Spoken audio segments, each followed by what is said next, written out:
Assalamualaikum warahmatullahi wabarakatuh. Om Swastiastu, Salam, Namo Buddhaya, Salam Kebajikan untuk kita semua. Pada video hari ini saya akan menjelaskan tentang implementasi Trihita Karana dalam kehidupan. Materi kita hari ini ada dua, yaitu Trihita Karana dalam arsitektur dan tata ruang. Yang kedua adalah Trihita Karana dalam pendidikan. Bali merupakan sebuah pulau yang mempertahankan nilai budaya dan kearifan lokal. Kehidupan sehari-hari masyarakat Bali tidak dapat dipisahkan dari aktivitas spiritual, sosial, dan ekologi dengan berlandaskan pada Trihita Karana. Rumah Bali bukan hanya sekedar tempat tinggal, tetapi juga cerminan dari kehidupan yang harmonis antara manusia, alam, dan Tuhan. Dari segi arsitektur hingga spiritualitas, semuanya menyatu dalam harmoni yang mengagumkan. Setiap sudut rumah Bali dirancang berdasarkan konsep kosmologi Hindu seperti Trihita Karana yang mencerminkan hubungan seimbang antara manusia, alam, dan Tuhan. Trihita Karana dalam arsitektur dan tata ruang. Arsitektur rumah masyarakat Bali terdiri dari ruang-ruang. Pembagian ruang ini bukan hanya estetika, tetapi mengandung unsur-unsur spiritual yang mengatur hubungan manusia dengan alam dan Sang Penciptanya. Inilah yang menyebabkan rumah Bali terasa harmonis dan menyatu dengan alam. Parahyangan merupakan hubungan manusia dengan Tuhan Sang Penciptanya. Parahyangan terlihat dalam arsitektur rumah Bali, yaitu terdapat pura atau tempat suci di dalam pekarangan rumah, kantor, ataupun area publik. Hal ini bertujuan untuk menjaga keseimbangan hubungan manusia dengan Tuhan Sang Pencipta. Orientasi pembangunan biasanya menghadap ke arah gunung atau kaje atau tempat yang dianggap suci. Pawongan merupakan hubungan manusia dengan sesama manusia. Konsep pawongan dalam tata letak ruang yaitu dengan memperhatikan kenyamanan sosial dan interaksi antar manusia. Dalam masyarakat Bali, konsep pawongan ini terwujud dengan adanya Balai Banjar. Balai Banjar ini dirancang sebagai tempat berkumpul dan bermusyawarah untuk memperkuat hubungan sosial dalam masyarakat Bali. Fungsi Balai Banjar di Bali sangat penting, yaitu sebagai pusat kegiatan masyarakat yang mencakup musyawarah, baik itu musyawarah adat maupun musyawarah sosial. Yang kedua yaitu sebagai tempat pelaksanaan upacara keagamaan dan budaya. Jadi di mana tempat upacara keagamaan ini masyarakat sekitar Bali itu juga berkumpul untuk mempersiapkan apa-apa saja yang akan digunakan dalam upacara itu dipersiapkan di Balai Banjar tersebut. Yang ketiga yaitu sebagai tempat kegiatan seni dan ekonomi. Seperti yang kita ketahui, masyarakat Bali itu sangat kental dengan kegiatan seninya, yaitu mempertahankan seni gamelan, kemudian seni-seni yang lainnya. Dari segi ekonomi, yaitu tempat Balai Banjar biasanya digunakan sebagai pengembangan ekonomi kreatif bagi generasi muda melalui wadah seperti teruna-teruni. Dengan adanya Balai Banjar ini, hubungan sosial antara sesama manusia bisa terfasilitasi dengan baik. Palemahan adalah hubungan manusia dengan lingkungan sekitar. Konsep palemahan juga diterapkan dalam arsitektur dan tata rumah masyarakat Bali, di mana rumah-rumah di sekitar masyarakat Bali dibangun menggunakan bahan-bahan yang berasal dari alam seperti bambu, kayu, maupun alang-alang. Rumah tradisional Bali dibangun dengan bahan-bahan alami yang tersedia secara lokal. Misalnya batu, kayu, jati, bambu, dan ilalang menjadi pilihan utama yang dengan alasan tidak hanya kuat tetapi menyatu dengan lingkungan sekitar. Penggunaan material ini bukan hanya estetika, melainkan bagian dari filosofis hidup yang menghargai alam. Ilalang sering digunakan sebagai atap karena kemampuannya meredam panas dan menyerap air hujan. Bambu yang kuat digunakan sebagai struktur penyangga dan dinding. Material ini dipilih karena mudah diperoleh, dapat diperbaharui, dan bisa terurai secara alami. Merupakan salah satu solusi berkelanjutan dalam membangun rumah. Selain itu, rumah di masyarakat Bali mempunyai tanaman atau pekarangan hijau sebagai ruang terbuka sekaligus menjaga keseimbangan ekosistem. Dengan demikian, arsitektur Bali yang berbasis Trihita Karana tidak hanya menampilkan estetika, tetapi juga menjaga keharmonisan antara hubungan manusia, alam, dan sang penciptanya. Selain dalam arsitektur dan tata ruang, nilai Trihita Karana juga dapat diimplementasikan dalam dunia pendidikan. Hal ini sejalan dengan konsep pendidikan nasional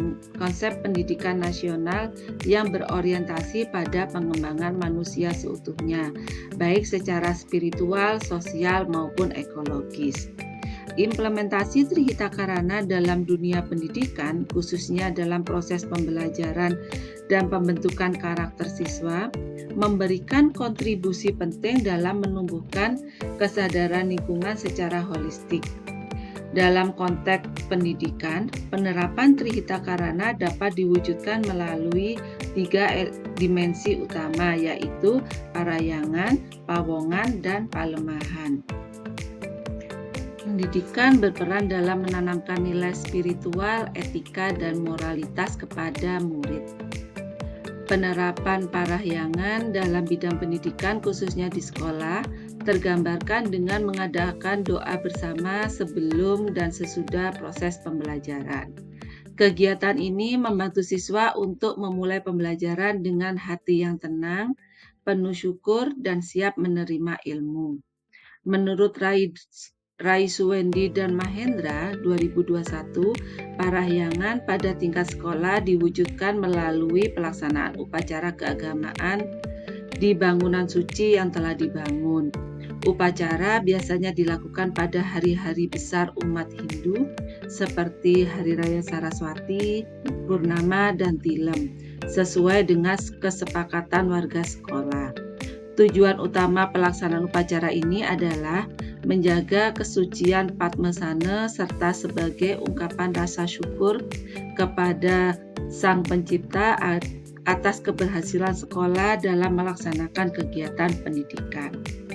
Partisipasi seluruh warga sekolah, baik guru maupun siswa, diwujudkan melalui gotong royong, mulai dari tahap persiapan hingga pelaksanaan upacara, sesuai dengan tugas masing-masing.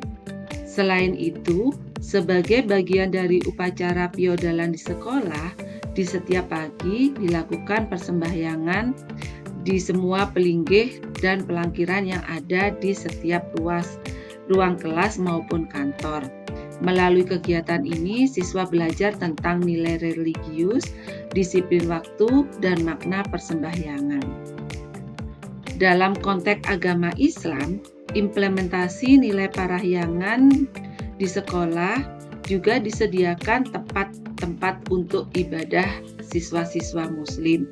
Misalnya tempat untuk melaksanakan sholat zuhur berjamaah merupakan salah satu kegiatan rutin untuk melatih kedisiplinan, kebersamaan, dan spiritual murid.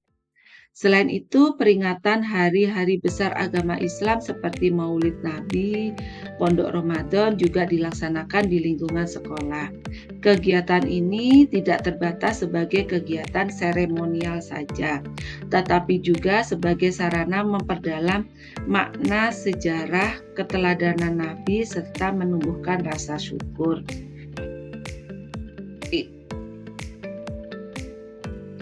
Pawongan dalam konteks sekolah yaitu dengan menerapkan sikap saling menghormati. Siswa diajarkan saling menghormati kepada orang yang lebih tua. Di sekolah, guru adalah sebagai orang tua sekolah yang wajib dihormati. Selain menghormati dengan guru, siswa juga diajarkan untuk menghormati dengan sesama temannya. Yang kedua yaitu dengan mematuhi tata tertib.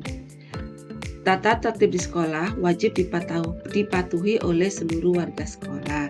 Misalnya, siswa wajib mematuhi tata tertib penggunaan seragam sekolah, siswa wajib mematuhi jam masuk sekolah, siswa wajib mengikuti upacara bendera. Itu adalah bentuk dari tata tertib yang wajib dipatuhi oleh siswa-siswi. Selain itu juga toleransi antar siswa juga perlu diterapkan dalam kegiatan pembelajaran. Toleransi ini penting untuk menghindari sikap perundungan atau bullying sehingga nantinya dapat menciptakan suasana kelas yang nyaman. Pawongan juga bisa diwujudkan melalui kegiatan gotong royong membersihkan kelas, kerja bakti memperbaiki fasilitas kelas, ataupun belajar kelompok untuk membantu teman yang mengalami kesulitan memahami pembelajaran. Dengan cara ini, siswa belajar bekerja sama, empati, dan solidaritas. Guru dan staf di sekolah juga berperan sebagai teladan dalam memberikan pelayanan dan bimbingan yang adil tanpa membeda-bedakan siswa. Pawongan dalam lingkungan sekolah yang lainnya yang biasa diwujudkan yaitu sikap peduli terhadap sesamanya. Misalnya, ketika ada anggota siswanya atau anggota kelasnya tertimpa musibah, misalnya ada duka, maka kita mengajarkan siswa untuk memberikan rasa empatinya dengan mengunjungi tempat dukanya. Selain itu, konsep pawongan juga dapat diturunkan dalam kegiatan bakti sosial dalam korban banjir. Palemahan adalah hubungan harmonis dengan lingkungan. Sekolah yang bersih, hijau, dan tertata rapi akan menciptakan suasana belajar yang sehat dan menyenangkan. Implementasi palemahan di sekolah dapat berupa menjaga kebersihan setiap hari dengan cara kerja bakti, piket kelas, itu adalah bentuk dari menjaga kebersihan. Kemudian proses pemilahan sampah, sampah organik dan sampah anorganik. Sampah organiknya itu dimasukkan ke dalam tebe modern yang nantinya akan diproses menjadi pupuk. Sedangkan sampah anorganiknya itu akan didaur ulang dengan melalui bank sampah. Konsep yang lainnya yaitu dengan merawat tanaman. Siswa diajarkan merawat tanaman atau kebun yang ada di sekolah. Kesimpulan dari implementasi adalah dengan menjaga keharmonisan hubungan manusia dengan Tuhan, sesama dan lingkungannya, kita tidak hanya membentuk generasi yang cerdas secara intelektual, tetapi juga berkarakter, peduli sosial, dan berlandaskan lingkungan. Oleh karena itu, marilah kita jadikan Trihita Karana sebagai dasar dalam membangun kehidupan yang seimbang, berkelanjutan, dan bermakna.